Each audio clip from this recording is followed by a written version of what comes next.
Well, Troy Tate pulls her in. Hopefully he'll be back for the next of the 15, and we'll see him later.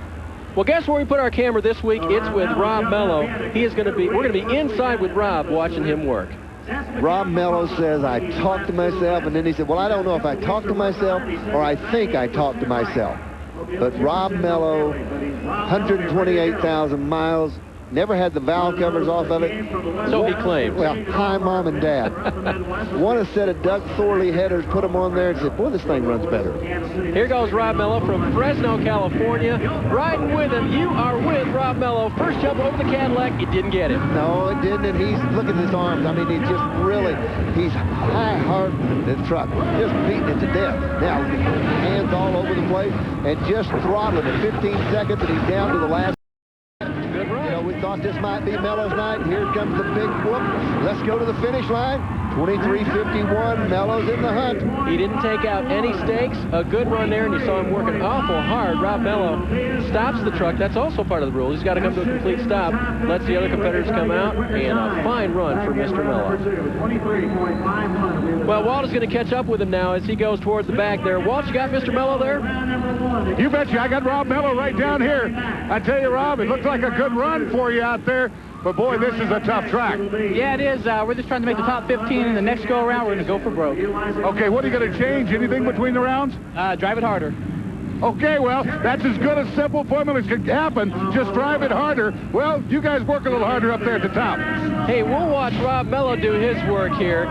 He is going to come at you. We are going to get away from you, but don't you go anywhere, because we have more monster trucks and pro arena trucks coming up from Denver. USA Motorsports Monster Truck Challenge. Dave Byrnes and Walt Yarbrough here with you, along with Mike Gallaway, who is going to take us and take a little bit look at the rear steering on some of these monster trucks. That's going to be important because we've got more of the obstacle course to run here tonight. So Mike had a chance earlier today to head down and take a look at the rear steering. Driving a monster truck on these tight courses is much more than just a steering wheel and a heavy foot. The rear steering comes into such an important part of the race itself. These are tight race courses. These are big trucks, and you've got to get them around the turns quickly. To do that, you bring in the rear steering. These trucks steer off of both ends. This particular truck operates off of a toggle switch mounted on the shifter. Real simple. You push this toggle switch to the left, the rear of the truck's going to go to the left. You let up, it's going to straighten back up. Lets the driver keep his mind on the race course. He just wants to run in, push the toggle switch, let the rear tires come around for rear steering, let up on it, the truck will be straight for the finish line, then he can mash the motor and get both hands back on the wheel. Thank you, Mike. A great look at how to rear steer a monster truck here at the Denver Coliseum or wherever you're running monster trucks. Well, we got them coming up soon, finals of the obstacle course. Then, of course, we got straight line running as well and more pro arena trucks. We'll come back to Denver and give it all to you in a moment. And where the action never stops, we've had pro arena trucks, we've had the obstacle course going, and in the background, you're going to see mud trucks here going. We want to take a quick look at the leaderboard for our pro arena trucks. Joe Brozovich, again, Mike, fantastic. He's got the lead. Well, I don't think those first two, I don't know that we ever change those. Those two guys come out. If Roy comes out first and blisters it, Joe comes back and just really gets after him. Greg Haasman now from California running in third. We haven't seen him in a while. He's doing a great job. He's got a 21.67. Shane Ballard doing a fine job in the Zebra as well. He had a couple of problems, but that's still held in the fourth. And then Eddie Long in the International Air, that big International, he holds down the fifth spot so far. That is unbelievable that Ed Long could make it into the top 5 with that big truck. Now those 5 guys, along with 10 others, are going to make it to our Fast 15. We've already been through round 1, and we'll come back and check out their second round later. The fastest time between those 2 rounds, Mike, they're going to be king of the Pro Arena Truck Hill. That's exactly right. This is fun. I mean, this is just a lot of fun. This is the way mud racing started. Jim Jordan out of Denver, Colorado, and look at the Jeep. Just mash the motor and sling the mud. Go for it. Now the track is not so. Well, it's tough to stop. He's through. He's all through it. That's great. The track. the track is not so tough that you can't drive through it. Now, your rent car would not go through it. No, absolutely not. But these guys are geared to go through it. This guy's out of Loveland, Colorado. Well, our first group, Steve Schindler, Chris Lewis is going to take a try, Jim Jordan, Bruce Hayward, all four of these guys are going to be part of our first group here. And the object is just to plow through that thing and get it done. He will. He will. Watch this guy run. Folks, I don't know how much of that you can hear, but that is loud. That is one loud Jeep. DOT tires, Department of Transportation tires. That's a fun deal right there. He gets it all the way through the mud, and this is part of the exhibition sports we always bring to you on the USA Motorsports Monster Truck Challenge. We've had motocross out here. They've done a fun job with us. These guys are the mud racers, and they put on a show too. And some of these guys drove in. They're right off the street. Well, we're going to be back for more of the monster trucks, more pro arenas as they get set up for the next round of the obstacle course right here in the Denver Coliseum. Don't you go away.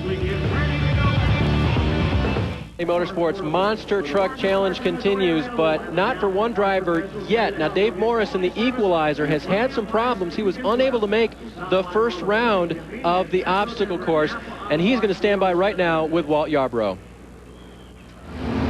Well, we're down here with Dave Morris, driver of the Equalizer. Dave, you've had such a great year on the obstacle courses, but you weren't out there tonight. What happened?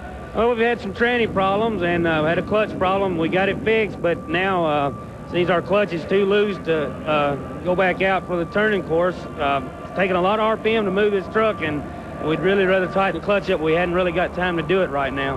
Well, I tell you what, 1,700 horsepower out of this thing on the Equalizer. I can see why clutches can be so important. But what about the side-by-sides? David, will your team be able to get the Equalizer back out there for that?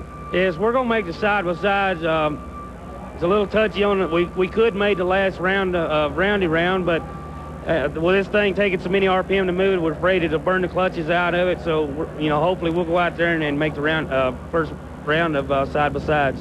So we'll see David Morris, the Equalizer, in the side-by-sides. We're not going to be able to see him in the obstacle courses, but I tell you what, a little bit's better than none because you're a great driver, David. Our pleasure. Back up to you guys. Hey, thanks, Walt. Mike, that is huge. He is such a great turner because the way that truck is set up, unable to show it here tonight, he'll get no points for the obstacle course. He won't get points for the obstacle course, but he'll come back and run the drag racing portion, I hope. When he said high RPMs, there's no telling what the stall speed is on that truck, and it not only hurt the clutches, it can hurt the truck too. Well, we've got the final rounds of the obstacle course here. These were not the winners from the first round. These were the, shall we say, second place. We don't call anybody a loser. Samson was a truck that finished second. He is going to go up against the Bulldozer here. This is for third place tonight, and they're going to take a look. Right there in the middle of the screen is where Jack Harbaugh is. Harbaugh? I said that wrong. Harbuck. Jim Harbaugh, I'm from Indianapolis. What do you know? I don't know what I'm saying. Here's Jim Harbaugh right there. And he's going to wave the flag and get them going down there. So when they see the green, this is for third place in the obstacle course, worth 40 points. Very important because 40 points, we've seen people come out of this race, win this drag racing, and still take this championship, King of the Hill. Good look at the front of the Bulldozer. Getting ready now, revving them up. 1,500 horsepower coming at you on the obstacle course. We're going to see two different drivers. I don't think you're going to see the mistakes. I don't think you're going to see the problem that these two guys had on their first run. I think this run will be just smooth as silk. Jim checking them out, gives them the green. Good start for both trucks. No problem over the first set of cars. And now they'll go over the set of 5 as they come down. Big lead for the Dozer. Big lead for the Bulldozer, and I can't understand what Samson's problem is tonight. Truck just not working. And Gene Patterson having all kinds of trouble as Bulldozer takes a huge victory.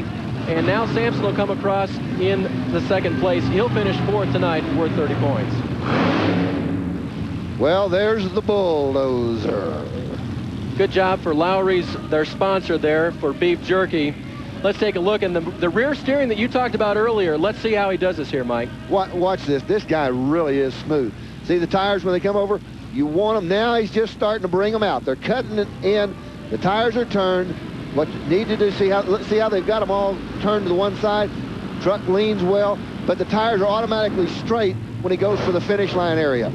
That's right. They actually have a button on the shifter bar there that they press and straighten them back out. Isn't that right? Well, some of them can do that way, but they are also a setup in there that they will center themselves automatically.